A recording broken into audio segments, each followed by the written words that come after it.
Assalamualaikum warahmatullahi wabarakatuh. Sahabat Sejuta Kisah, cerita pengalaman mistis dari Anda masih kita nantikan. Silahkan kirimkan cerita pengalaman mistis Anda via email yang sudah kami cantumkan di deskripsi maupun lewat WA admin. Dan durasinya bebas, boleh setengah, 1, 2, 3, atau 4, 5, dan seterusnya ya. Baik, untuk kali ini kami sudah menyiapkan sebuah kisah misteri yang berjudul Kisah Seorang Ayah yang Memelihara Siluman Kera untuk Pesugihan. Seburuk apapun kondisi hidup kalian nanti, jangan pernah memakai pesugihan ya anak-anak, kata Pak Ustadz kepada murid-muridnya. Mengapa begitu Ustadz? Kan enak bisa kaya, tanya seorang murid dengan polosnya. Pesugihan hanyalah tipu daya iblis anak-anak. Mereka hanya akan mengiming-imingi kenikmatan duniawi yang fana, sementara mereka akan mengambil nyawa pelaku pada akhirnya, lanjut Pak Ustadz.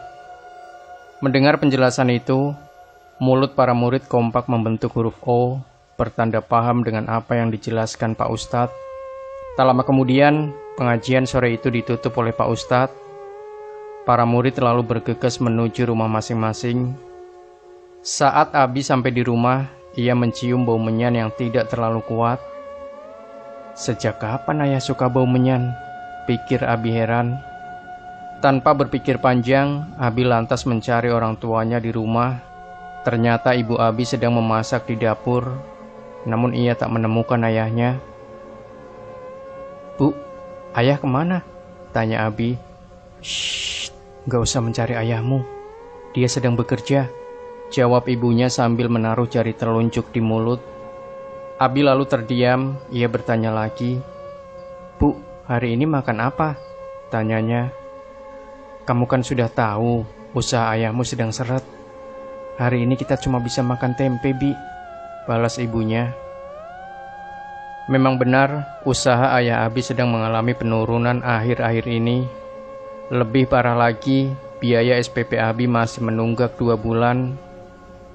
Tak ingin memikirkan nasibnya, ia lalu pergi ke kamar untuk belajar. Namun, saat melewati kamar ayahnya, bau menyan yang diciumnya tadi semakin menyengat. Abi jadi penasaran dengan apa yang ada di kamar ayahnya. Meski ia sudah sering berkunjung ke tempat itu, Abi lalu membuka pintu kamar perlahan dan mengintip kamar itu. Ruangan itu gelap, hanya ada satu cahaya lilin di meja kerja ayah. Dan Abi akhirnya menemukan sumber bau menyan tersebut.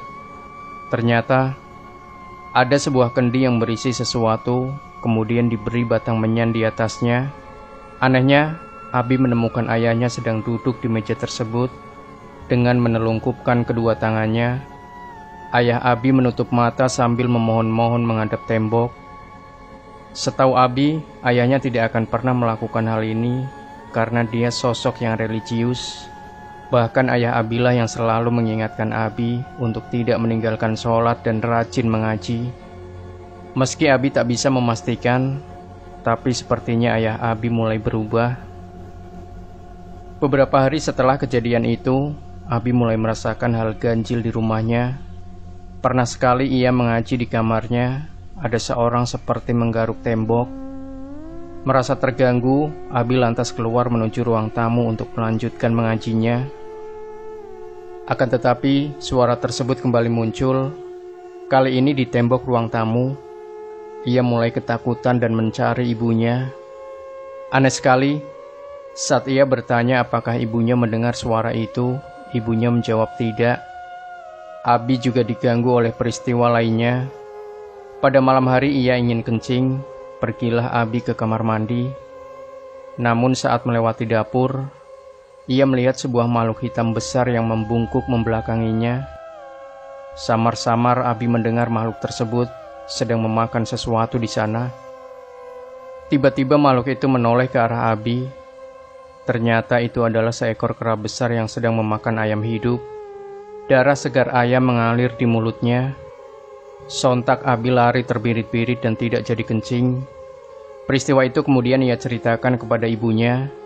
Pada saat itu, bukannya takut Abi terluka, entah kenapa ibunya terlihat marah mendengar cerita Abi. Ia ingat sekali ibunya berkata, "Sudah, kamu ini ada-ada saja," kata ibunya. Seiring berjalannya waktu, Abi mulai mengetahui alasan di balik peristiwa ganjil dan respon ibunya itu. Firasatnya mengenai ayahnya ternyata benar. Abi sudah tidak pernah melihat ayahnya sholat lagi. Sementara usahanya kini sudah kembali ramai, bahkan keuntungannya meningkat tajam. Abi curiga ayahnya menggunakan pesugihan. Bisa jadi ia memelihara siluman atau melakukan ritual klinik semacamnya di rumah ini. Saat Abi bertanya kepada guru ngajinya, kecurigaan Abi dibenarkan olehnya. Ia tentu sedih mendengar ini. Abi takut ayahnya akan terjebak oleh tipu daya iblis yang ia ajak kerjasama. Tiba-tiba sebuah ide muncul di benak Abi. Ia akan menghentikan perbuatan ayahnya, apapun risiko yang harus dihadapi. Abi lalu berencana mendobrak kamar ayahnya pada malam hari. Saat Abi melakukan hal itu pada malamnya, ia kaget setengah mati, lantaran di kamar ayahnya penuh dengan siluman kera yang dilihatnya di dapur tempo hari. Di dalam kamar itu, ayahnya sedang bersujud kepada gerombolan siluman kera itu. "Ayah, hentikan perbuatan ini ayah, berdosa!" teriak Abi memecahkan konsentrasi ayahnya. Ayahnya lalu bangun dari sujudnya dan menoleh ke arah Abi. Tiba-tiba ayahnya jatuh tersungkur. Badannya kejang-kejang dan mulutnya mengeluarkan busa. Abi lantas berteriak minta tolong. Tak lama ibunya datang dan membawa tubuh ayahnya ke rumah sakit. Abi lalu memberitahukan keadaan ayahnya kepada guru ngajinya. Pak Ustadz lalu datang ke rumah sakit untuk mengecek keadaan ayah Abi. "Maaf nak Abi, jiwa ayahmu sudah dibawa oleh siluman kera itu. Ia disiksa dan dicambuk oleh para siluman itu.